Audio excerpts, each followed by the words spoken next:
Se você chegou até este conteúdo, é porque está buscando mais informações sobre o fator R. E aqui eu vou trazer um pouco da teoria, também a prática e algumas dicas que a gente vivencia na contabilidade que pode passar despercebido no seu dia a dia, mas são dicas importantes para ajudar você aí na gestão do seu negócio. Então vamos lá. O fator R ele é exclusivo para empresas que estão do Simples Nacional e também na parte de prestação de serviços. Ele faz uma correlação entre a folha de pagamento e o faturamento da sua empresa. E essa correlação vai ter um indicador, que é os 28%. Já já eu vou te ensinar a fazer o cálculo, ok? Mas se você ficar acima desses 28%, você tributa no anexo 3. Se você ficar abaixo desses 28%, você vai tributar no anexo 5.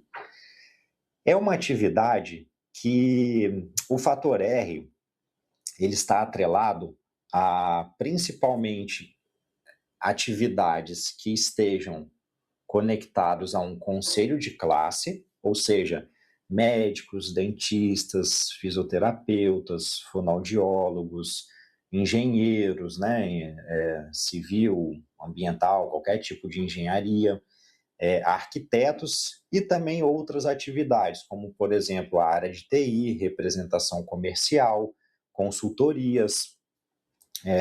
Então, todas essas atividades estão atreladas ao fator R. Aqui eu trouxe um caso prático, que é a forma de calcular o fator R. Como é que a gente faz esse cálculo? Pega o gasto com folha de pagamento e divide pela receita bruta. O que compõe a folha de pagamento? Os salários, prolabore, a contribuição patronal que está dentro do Simples Nacional, que é isso aqui, ó, é esse valor aqui, e também o FGTS. Agora, se você é um profissional que não tem folha de pagamento, não tem funcionários contratados, é só você como dono, você vai excluir o salário e também o FGTS. Dessa forma, você vai pegar somente o Prolabore e também a contribuição patronal dentro do Simples Nacional. Se esse resultado aqui for superior a 28%, você tributa no anexo 3, conforme a gente vai ver no caso prático agora. Neste exemplo, a gente pegou uma empresa que fatura R$500 mil e também tem uma despesa de folha de pagamento de R$150 mil. Esse resultado deu 30%. Então, acima dos 28%, significa que ela vai tributar na competência do mês no anexo 3. Então, durante um ano, você pode variar entre o anexo 3 e o anexo 5. Vai depender sempre desse resultado. Agora, neste exemplo, nós temos aqui um custo de folha de R$100 mil contra uma receita de 500 mil, ou seja, o resultado ficou abaixo dos 28%. Então, significa que você vai tributar no anexo 5. Agora, olha a diferença das tributações no anexo 3, que é essa daqui. Essa é anexo 3 e essa é anexo 5. Vamos pegar a primeira faixa.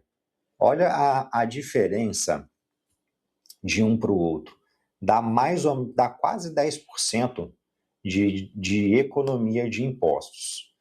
Então, se você fatura até 180 mil no ano, você está enquadrado aí na faixa dos 6% com o anexo 3.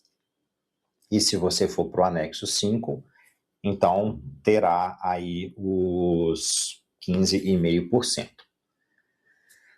Outras faixas, por exemplo, se você fatura aí R$30 mil por mês, a gente já tem que começar a fazer alguns cálculos, ó.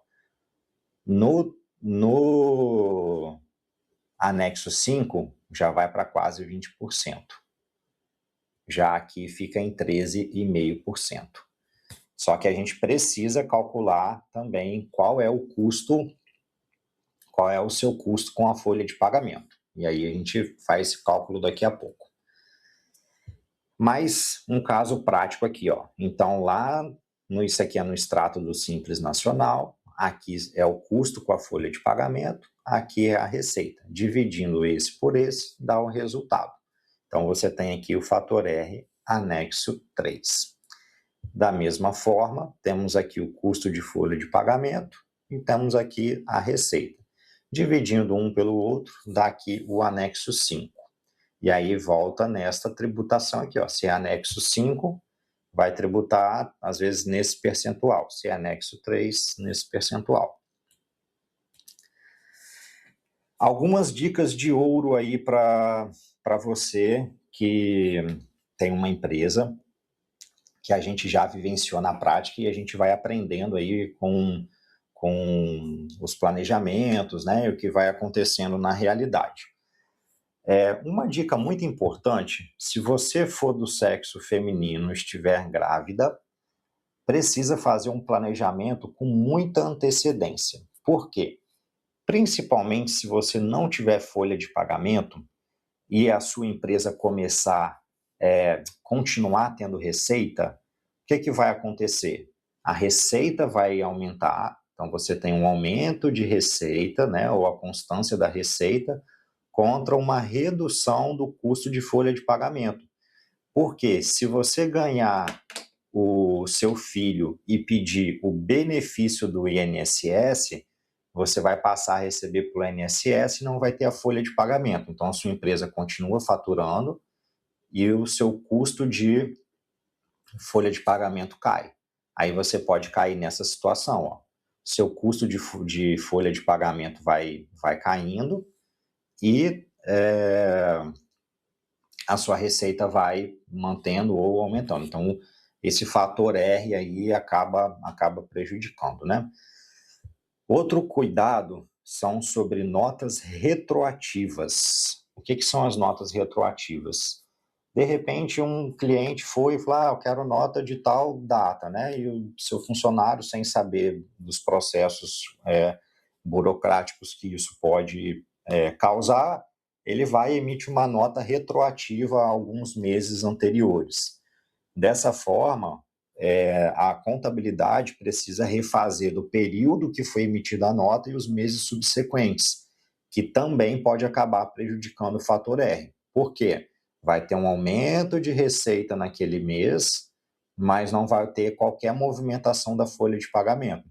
Então, isso em algum determinado mês pode acontecer de perder aí o fator R. Um outro detalhe importante é o controle mensal desse fator R e ter uma margem de segurança pelo menos de 35%. Por que 35%? É um número que eu coloco aqui no meu escritório como uma segurança para que, se acontecer algum imprevisto, principalmente, né, se for uma coisa boa, de aumentar o faturamento, a gente ainda tem margem para poder criar novas estratégias, né? Então a ideia é essa, pessoal, para você, espero ter conseguido explicar um pouco mais sobre o fator R. Se você tiver dúvidas, se precisar de algum apoio na abertura da sua empresa, você pode mandar uma mensagem aqui que a gente está à disposição para poder te atender.